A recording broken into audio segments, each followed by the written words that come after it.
और आपको बता दें, इस बीच देवेंद्र फडणवीस भी सामने आए हैं, पूर्व मुख्यमंत्री महाराष्ट्र के, और कहा है कि इस्तीफा बहुत पहले हो जाना चाहिए था। देशमुख ने इस्तीफा देने में देरी की। देवेंद्र फडणवीस का कहना है कि इस्तीफा जब आरोप लगाए गए थे परमबीर सिंह द्वारा, तभी इस्तीफा आ जाना चाहिए था, क्योंकि आरोप काफी गंभीर थे। क्या कुछ कहा देवेंद्र फडणवीस ने, आइए सुनिए। गृह मंत्री का ये इस्तीफा बहुत पहले आना चाहिए था। जिस समय इस प्रकार के आरोप लगे, फिर पूर्व पुलिस कमिश्नर का पत्र आया, पूर्व कमिश्नर इंटेलिजेंस का रिपोर्ट खुला हुआ, इसमें से किस प्रकार से सरकार में रैकेट चल रहा है, ये सारी चीजें बाहर आई। सचिन वाजे, इनके इन्वेस्टिगेशन में जो जो चीजें बाहर आई वो आश्चर्यचकित करने वाली थी। एक प्रकार से मुंबई और महाराष्ट्र में सिंडिकेट राज चल रहा था। ये सारी चीजें बाहर आने के बाद तुरंत इस प्रकार का इस्तीफा ये गृह मंत्री से लेना चाहिए था, लेकिन वो इस्तीफा नहीं लिया गया। आखिरकार उच्च न्यायालय को इसमें हस्तक्षेप करना पड़ा और उच्च न्यायालय के हस्तक्षेप के कारण ये इस्तीफा देना पड़ा है। लेकिन जहां एक और ये इस्तीफा हुआ है, वही मैं दूसरी ओर सवाल पूछना चाहता हूं कि मुख्यमंत्री मौन क्यों है।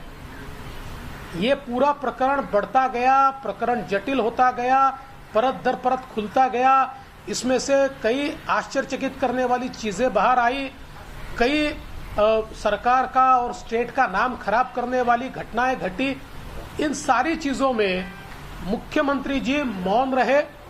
पिछला स्टेटमेंट जो मुख्यमंत्री जी का मुझे याद आता है, तो वाजे कोई लादेन थोड़ी है। इस प्रकार से वाजे का समर्थन या उसका बचाव मुख्यमंत्री जी ने किया था। तब से लेकर आज तक ऑफिशियली एक भी बात मुख्यमंत्री जी ने इसके ऊपर नहीं की है। इस वक्त आपको बता दें कि हमारे साथ हमारे तमाम संवाददाता जो हैं इस वक्त जुड़ चुके हैं। पंकज हमारे साथ हैं, सुभाष शिर्के हमारे साथ इस वक्त मौजूद हैं, और हमारे साथ ज्योत्सना भी मौजूद हैं इस खबर पर और ज्यादा अपडेट के साथ। सुभाष जी, सबसे पहले आपसे समझना चाहेंगे कि जिस तरह से ये मामला जो है वो लगातार तूल पकड़ रहा है और सरकार की किरकिरी हो रही है, खबरें ये भी आ रही हैं कि ये पूरा का पूरा प्रकरण सरकार जाने की वजह भी बन सकता है। कुछ इस तरह की डेवलपमेंट्स भी सुनाई पड़ रही हैं वहां इस इस्तीफे के साथ ही। देखिए, अनिल देशमुख का इस्तीफा यहाँ तक ये मामला जो है वो सीमित नहीं रहेगा, क्योंकि इसके आगे भी ये मामला जाएगा। जैसे रविशंकर प्रसाद, इन्होंने सीधे उद्धव ठाकरे को इस मामले में ललकारा है, क्योंकि कहीं ना कहीं इसमें बीजेपी एक राजनीतिक एक चाहती है कि एक मौका है, और ये मौका पाने का मामला जो है वो पूरी तरह से वो हाथ चूकने नहीं चाहते। मैं आपको ये बताऊं कि शिवसेना का एक वरिष्ठ मंत्री जो है वो इसमें कांड में शामिल है, ऐसा बीजेपी का आरोप है। और अगला जो आरोप रहेगा या उनका जो लक्ष्य रहेगा वो ये शिवसेना का मंत्री रहेगा, और इसके लिए उद्धव ठाकरे को बार बार बीजेपी ललकार रही है कि उद्धव ठाकरे इसमें चुप्पी क्यों साधे हुए हैं।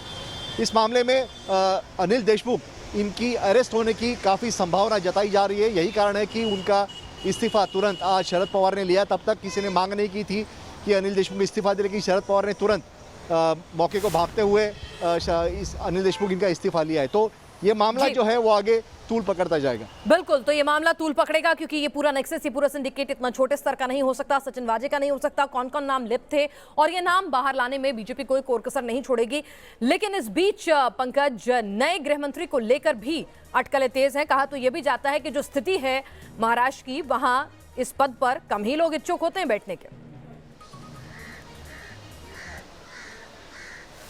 जी बिल्कुल, देखिए जिस तरह की परिस्थिति है और जिस तरह से अनिल देशमुख ने अब इस्तीफा दे दिया है, तो जो सबसे आगे जिस नेता का नाम है वो है दिलीप वालसे पाटिल, जो कि एनसीपी के बहुत ही सीनियर नेता हैं। लेकिन पाटिल के नाम की घोषणा करने से पहले ही ये भी कहा जा रहा है कि फिलहाल जब तक दूसरा गृहमंत्री जो है वो अपना पद नहीं संभाल लेता, तब तक गृहमंत्री का पद जो है वो महाराष्ट्र के मुख्यमंत्री खुद उद्धव ठाकरे के हाथ होगा। और फिलहाल जो है ये जो अनिल देशमुख का जो पूरा मामला है, इस पर इस वक्त पूरी सियासत जो है वो गर्म है। आपको बता दूं पिनास की सबसे पहले शुरुआत हुई थी सचिन वाजे से। सचिन वाजे पर जब आरोप लगा था तो पहले सचिन वाजे को बचाने की कोशिश की गई थी, लेकिन वाजे के खिलाफ एनआईए जांच जो है वो शुरू हो गई और वाजे जो है इस पूरे मामले में फंस के चले गए। अब वाजे का जो आरोप है वो उस वक्त मुंबई के जो पुलिस कमिश्नर थे परमबीर सिंह, उस पर परमबीर सिंह पर ये पूरा आरोप डालते हुए कि परमबीर सिंह के नेतृत्व में एक एपीआई इस तरह की हरकत कैसे कर सकता है,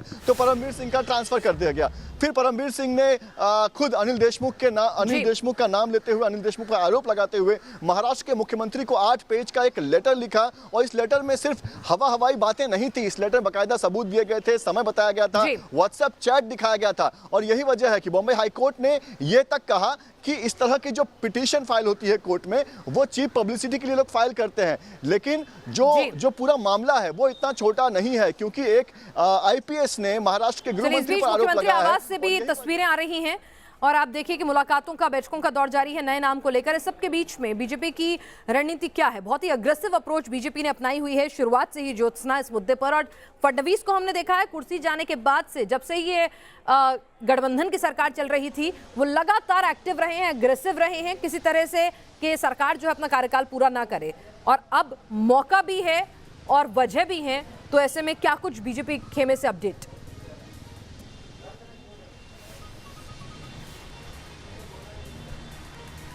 बिल्कुल सही कहा, क्योंकि फडणवीस लगातार ये भी बोल रहे हैं कि ये सिर्फ आखिरी नाम नहीं होगा महाविकास आघाड़ी सरकार के मंत्री का, इसके आगे और भी नाम आएंगे जो किसी भी तरह के घोटाले में, या हमने देखा कि पहला जो मामला था महाविकास आघाड़ी सरकार के जो संजय राठौड़ थे उनका मामला सामने आया था, अब ये अनिल देशमुख का मामला सामने आया। उसके बाद भाजपा लगातार ये कह रही है कि आने वाले समय में और 6 मंत्री रहेंगे, और इतना ही नहीं बल्कि अनिल देशमुख के मामले में भी वो कह रहे हैं कि इसमें एक और शिवसेना का मंत्री जुड़ा हुआ है। तो कहीं ना कहीं भाजपा जो है अब पूरे एक्शन मोड में है, वो पूरे तैयारी के साथ है कि किस तरह से महाविकास आघाड़ी में जरा सी भी उनके हाथों चूक होती है, जरा से भी उनके कई मामलों में, कई कांड में अगर उनके नाम आते हैं तो बीजेपी उनको नहीं छोड़ने वाली है। बीजेपी ने साफ तौर पर दिखा दिया है।